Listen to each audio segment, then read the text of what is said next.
अस्सलामुअलैकुम, welcome to Hatim tech news. मैं हूं अब्दुल मतीन और आज की इस वीडियो में रिव्यू करेंगे सैमसंग गैलेक्सी A03s का। सैमसंग की एक लो रेंज की डिवाइस 21,500 और 22,500 रुपये की प्राइस के अंदर 3GB रैम और 4GB रोम के दो वेरिएंट्स हैं। क्वालिटी स्पेक्स प्रोवाइड की गई हैं मिड रेंज प्राइस के अंदर। देखना है किस तरह की हमें परफॉर्मेंस निकल के आती है गेमिंग वगैरह के अंदर, डे टू डे यूज़ में, क्योंकि इस तरह की जो डिवाइसेज होती हैं इस प्राइस रेंज के अंदर वो ज़्यादातर डे टू डे यूज़ के अंदर बाई की जा रही होती हैं, जिसमें सोशल मीडिया सर्फिंग हो गई, व्हाट्सएप, इंस्टाग्राम यहाँ पे यूज़ करना, फेसबुक यूज़ करना या फिर कैमरास को यूज़ करना। तो उस हिसाब से टेस्ट करेंगे इस डिवाइस को, क्या ये डिवाइस बेस्ट रहेगी अपनी प्राइस रेंज के अंदर या फिर इससे अच्छा कोई ऑप्शन होगा। तो स्टार्ट करते हैं रिव्यू, लेकिन उससे पहले अगर आपने चैनल को अभी तक सब्सक्राइब नहीं किया तो चैनल को सब्सक्राइब कर लें और बेल आइकन पे नोटिफिकेशन को ऑल ज़रूर कर लें ताकि तमाम आने वाली वीडियो का नोटिफिकेशन आपको मिल सके।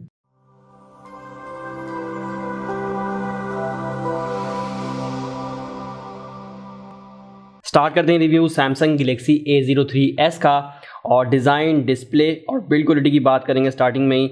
वाइट कलर मेरे पास बहुत खूबसूरत लग रहा है। सैमसंग ने यहाँ पर डिज़ाइन बहुत अच्छा बनाया है। एक मिड रेंज की डिवाइस के अंदर भी काफ़ी अच्छी बिल्ड क्वालिटी प्रोवाइड की गई है। प्लास्टिक बिल्ड है डिवाइस की, कर्व साइड्स हैं, हैंड ग्रिप बहुत अच्छी बन रही है और 6.5 इंच का एक हैंडी डिस्प्ले है। और इसके साथ यहाँ पे HD+ रेजोल्यूशन मिल रहा है 720x1600 पिक्सल्स का। और इसके साथ साथ यहाँ पे आपको 20:9 का एस्पेक्ट रेशियो मिल रहा है। 270 ppi की पिक्सल डेंसिटी के साथ काफ़ी ब्राइट डिस्प्ले है। ब्राइटनेस मैं आपको दिखाता हूँ, मैंने ब्राइटनेस फुल भी नहीं की हुई भी। और अगर हम ब्राइटनेस को फुल करते हैं तो यहाँ पे आप देख सकते हैं ब्राइट, काफ़ी ज़्यादा ब्राइट डिस्प्ले हो रहा है। ऐसा लग रहा है कि सुपर एमोलेड डिस्प्ले हो, क्योंकि उसके अंदर इस तरह के कलर्स हमें देखने को मिलते हैं। ब्राइटनेस को थोड़ा सा यहाँ पे कम कर देते हैं।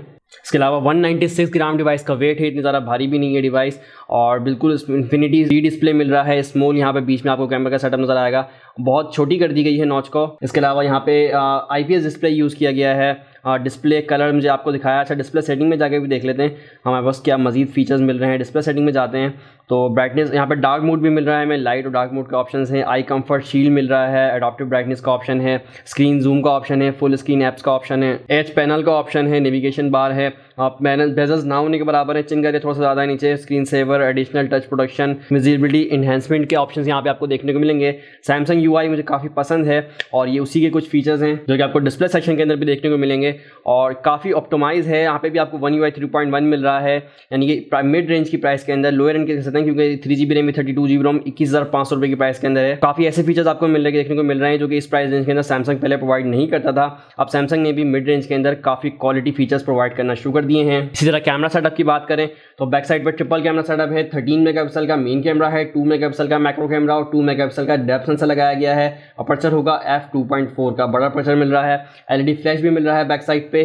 1080p 30 fps पे वीडियो भी रिकॉर्ड कर सकते हैं। कैमरा फीचर्स अगर हम देखें, यहाँ पे कैमरा को ओपन करते ही आपके पास अल्ट्रा वाइड का ऑप्शन मिल रहा है, 1x का ऑप्शन है और 10x तक मैक्सिमम जूम आपको मिलेगा। ऊपर की साइड पर अगर मैं फीचर्स आपको दिखाऊं तो सेटिंग का ऑप्शन है। सेटिंग में हम देख लेते हैं यहाँ पे क्या मिलेगा हमें। Scan QR codes, swipe shutter का है, auto HDR, grid line, location, tag, shooting methods का ऑप्शन है, watermark, shutter sound, reset का ऑप्शन अगर यहाँ पे मिलेगा आपको। इसके अलावा फ्लैश है, टाइमर है, एस्पेक्ट रेशियो मिल रहा है यहाँ पे 3/4, 9/6, 1/1 और फुल का। इसके अलावा फिल्टर्स मिल रहे हैं। और नीचे की साइड पे देखते हैं तो वीडियो सेक्शन है। वीडियो सेक्शन में अगर मैं यहाँ पे आऊँ तो फुल HD+ 30 fps पे वीडियो रिकॉर्डिंग का ऑप्शन है, 9/6 के रेशो के साथ। वीडियो के अंदर भी आपको फिल्टर्स मिल रहे हैं। वीडियो के अंदर आपको अल्ट्रा वाइड का ऑप्शन भी मिल रहा है। मोड में आते हैं तो यहाँ पे प्रो मोड मिल रहा है, पैनोरामा, फूड, मैक्रो और हाइपरलैप्स के ऑप्शन यहाँ पे देखने को मिलेंगे। और इस साइड पे आपको पोर्ट्रेट मोड मिल रहा है, 2 मेगापिक्सल का डेप्थ सेंसर जो मिल रहा है। और यहाँ पे ब्लर को एडजस्ट कर सकते हैं आप अपनी मर्जी से। यहाँ पे कस्टमाइजेशन के ऑप्शन है। इमेज कैप्चर करने के बाद भी काफ़ी सारे आपको इस तरह के फीचर्स देखने को मिलेंगे। और यहाँ पे आप देख सकते हैं एक मैक्रो शॉट मैंने कैप्चर किया है, काफ़ी ज़बरदस्त कैप्चर किया है। डिटेल्स, कलर्स काफ़ी अच्छे के यहाँ पे नजर आएंगे आपको। इसके अलावा फ्रंट कैमरे की बात करें तो यहाँ पे 5 मेगापिक्सल का सेल्फी कैमरा लगाया गया है। एक वाटर ड्रॉप नॉच जो मिल रही है इसके अंदर मिल रहा है, जिसमें अपर्चर होगा f2.2 का। कैमरा सेटअप नॉर्मल है, एवरेज आपको क्वालिटी मिलेगी इस प्राइस रेंज के हिसाब से, फिर भी काफ़ी अच्छी क्वालिटी आपको नजर आएगी। लेकिन जो इस प्राइस रेंज की तकरीबन डिवाइसेज होती हैं वो ज़्यादा नॉर्मल यूज़ के लिए होती हैं। सोशल मीडिया एप्लीकेशन यूज़ कर लिया आपने, या व्हाट्सएप, और इसके अलावा आप मैसेजिंग वगैरह कर ली, या कॉल वगैरह उसके लिए यूज़ होता है ज़्यादा। तो इस हिसाब से ये डिवाइस काफ़ी बेहतरीन बनाई गई है। सोशल मीडिया एप्लीकेशंस भी मैंने इसमें रन करके देखी हैं, बिल्कुल स्मूथ रनिंग है, कोई यहाँ पे हैंगिंग वगैरह आपको देखने को नहीं मिलेगी। तो सोशल मीडिया एप्लीकेशन यूज़ करने के लिए अगर आप ये डिवाइस बाय करना चाहते हैं, सोशल मीडिया यानी फेसबुक, इंस्टाग्राम, स्नैक वीडियो या फिर व्हाट्सएप वगैरह के लिए, तो उसके लिए डिवाइस बेहतरीन होने वाली है अपनी प्राइस रेंज के हिसाब से। यहाँ पे ऑक्टा कोर CPU मिल रहा है, MediaTek Helio P35 लगाया गया है जो कि 12 नैनोमीटर फैब्रिकेशन प्रोसेस पर बेस करता है। इसके अलावा दो वेरिएंट्स आते हैं, 3GB रैम 32GB रोम का वेरिएंट भी है और एक 4GB रैम 64GB रोम का वेरिएंट भी आता है। ये मेरे पास टाइम पे 3 GB रैम विद 32 GB रोम का वेरिएंट अवेलेबल है, जिसमें हमें GPU मिलेगा पावर VR G8320 का। ग्राफिक्स भी काफ़ी अच्छी मिल रही हैं और यहाँ पे आपको मैं गेमिंग भी दिखाता हूँ, कुछ गेमिंग एप्लीकेशन भी मैंने इंस्टॉल की हैं।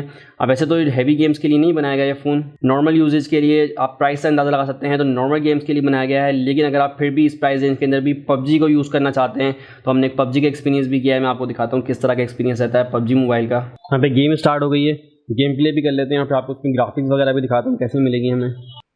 तो गेम यहाँ पे स्टार्ट हो गई है और कलर्स तो मुझे अच्छा लग रहे हैं, ग्राफिक्स अच्छी लग रही हैं और थोड़ी देर में अच्छा साउंड भी मैंने फुल किया हुआ है, साउंड भी अच्छा है। मैं आपको दिखा भी देता हूँ ग्राफिक्स कलर गेम प्ले कैसा है हमारा।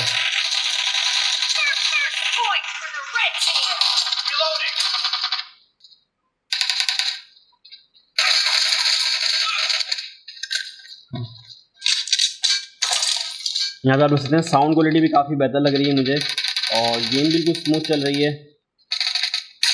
और इसके अलावा मैं ग्राफिक भी दिखा देता हूँ आपको, सेटिंग में जाके ग्राफिक्स हमें कैसे मिल रही हैं।